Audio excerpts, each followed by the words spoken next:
Assalamualaikum warahmatullahi wabarakatuh. Alhamdulillahirabbil alamin wa bihi nasta'in ala umuri dunya waddin. Wassalatu wassalamu ala asrofil anbiya'i wal mursalin wa ala alihi wa ashabihi ajmain, amma ba'du. Yang Bapak banggakan seluruh peserta didik baru MTSN 4 Kota Tasikmalaya. Bapak ucapkan selamat datang dan selamat bergabung di lingkungan Madrasah Tsanawiyah Negeri 4 Kota Tasikmalaya.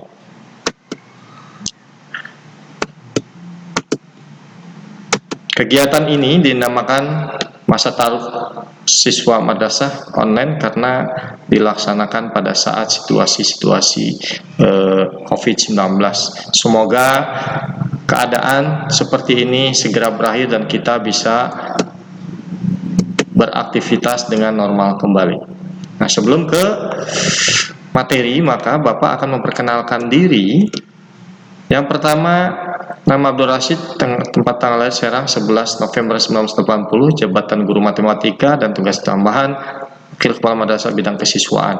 Untuk riwayat pendidikannya dari Mandua Serang, UPI Bandung S1-nya jurusan Pendidikan Matematika, dan Untirta Banten jurusan Teknologi Pembelajaran untuk S2-nya.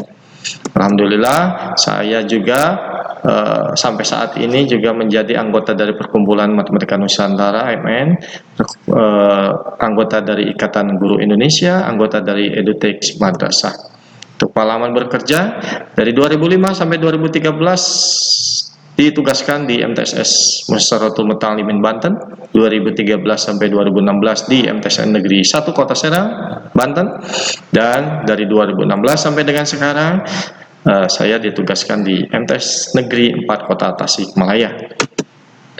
Untuk informasi lebih mendalam mengenai matematika khususnya dan ilmu-ilmu tentang pendidikan bisa dikunjungi di channel YouTube Abdul Rashid dengan website kanggurukreatif.blogspot.com. Baiklah, saya akan menyampaikan tentang program-program kesiswaan 1 tahun ke depan. Jadi kalian nanti agak ada gambaran tentang kesiswaan yang ada atau tentang kegiatan kesiswaan yang diselenggarakan di MTSN 4 Kota Tasikmalaya, sehingga kalian bisa mengikutinya dengan baik. Yang pertama, di MTSN 4 Kota Tasikmalaya ada namanya program pembiasaan harian.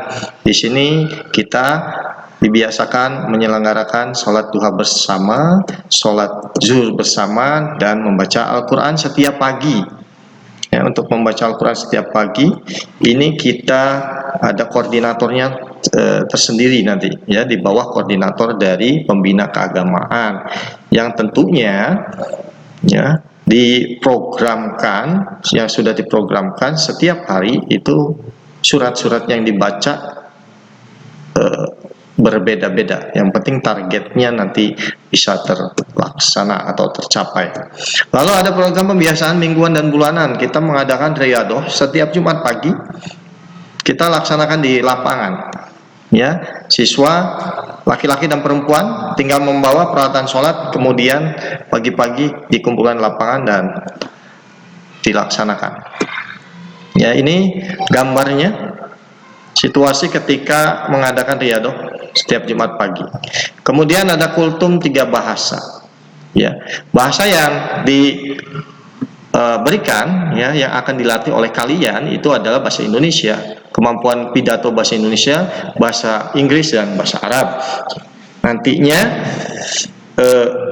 target dari MTSN 4 adalah menghasilkan siswa-siswi yang unggul dalam bahasa, baik bahasa Inggris, bahasa Arab maupun bahasa Indonesia. Yang kedua adalah melatih mental diri untuk tampil di depan orang banyak. Ya, sebelum tampil di event yang lebih tinggi, kita latih dulu di sini. Ya, untuk kultum kita laksanakan setiap hari Kamis pagi sebelum KBM, dan diakhiri setelah kultum itu ada penampilan bakat dan seni dari masing-masing siswa, ya, dan ini dikomandoi oleh pembina seni, ya. Jadi siapa saja yang ingin tampil itu adanya di Kamis. Kami menyebutnya Kamis tersebut dengan Kamis ceria. Ya, insya Allah kalian akan kita buat menjadi ceria. Lalu literasi diselenggarakan di saat Kamis terakhir setiap bulannya. Ya, Kamis di minggu terakhir setiap bulannya. Ini situasi gambarnya. Ya, siswa-siswi dikumpulkan di lapangan, kemudian dipersilakan untuk membaca buku bacaan yang sudah dibawa, tentunya dengan buku bacaan yang mereka sukai. Ya. Sebelum literasi dimulai, itu diinformasikan melalui wali kelasnya masing-masing bahwa ketika literasi dilaksanakan, wajib membawa buku bacaan yang disukai untuk dibaca.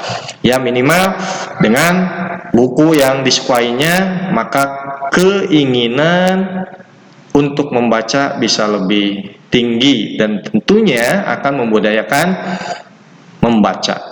Ya, karena kita tahu buku adalah gudang ilmu sehingga perlu kita baca.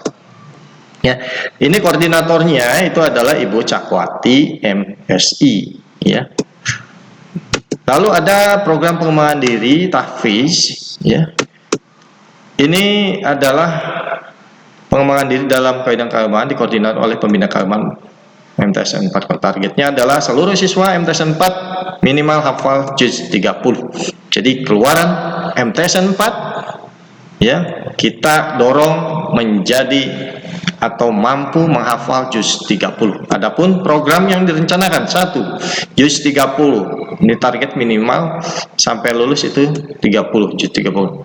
Lalu ketika sudah mampu melewati, baru lanjut ke juz 29, kemudian hafalan surat-surat pilihan seperti Al-Waqiah, Yasin, Al-Mulk, Ar-Rahman, dan sebagainya. Sedangkan untuk teknis pelaksanaan, setiap kelompok siswa dibimbing oleh guru dan diberi buku biru atau kartu biru sebagai kontrol. Ya, seluruh guru dilibatkan dalam proses pembimbingan tahfiz. Setiap guru itu kebagian sekitar 12 sampai 20 siswa.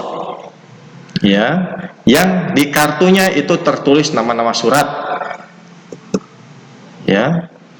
Jadi ketika siswa sudah mengetahui pembimbingnya, guru pembimbingnya, maka dia berkewajiban untuk menyetorkan hafalannya per surat, ya, dan akan diparaf oleh pembimbingnya jika sudah menyetorkan. Lalu setelah selesai juz 30, setelah selesai bimbingan dengan pembimbingnya, maka siswa akan diarahkan oleh pembimbingnya ke koordinator keagamaan atau tahfiz untuk mengikuti ujian sidang tertutup. Sidang tertutup ini ya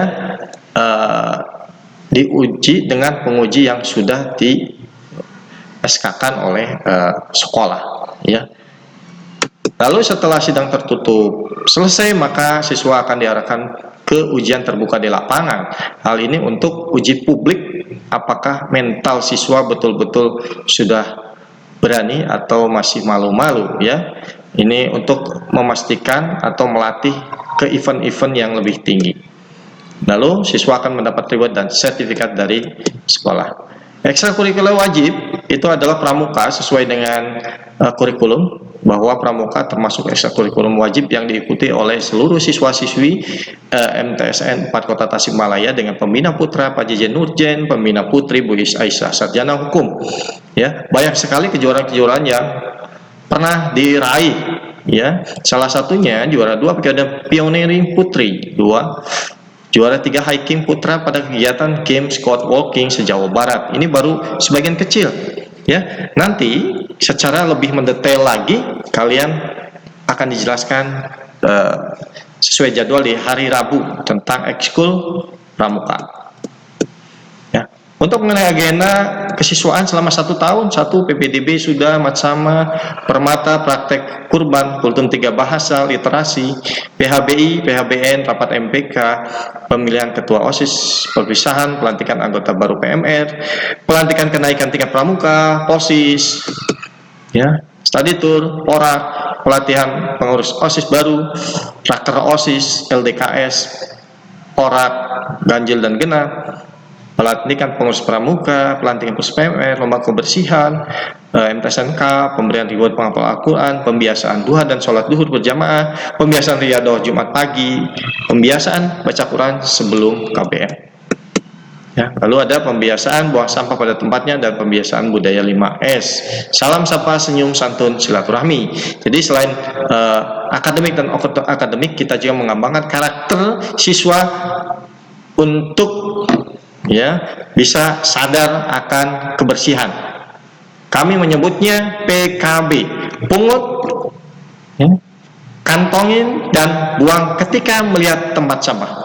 Yuk, anak-anakku sekalian, kita bareng-bareng ketika melihat sampah, pungut, kantongin dan buang pada tempatnya, ya.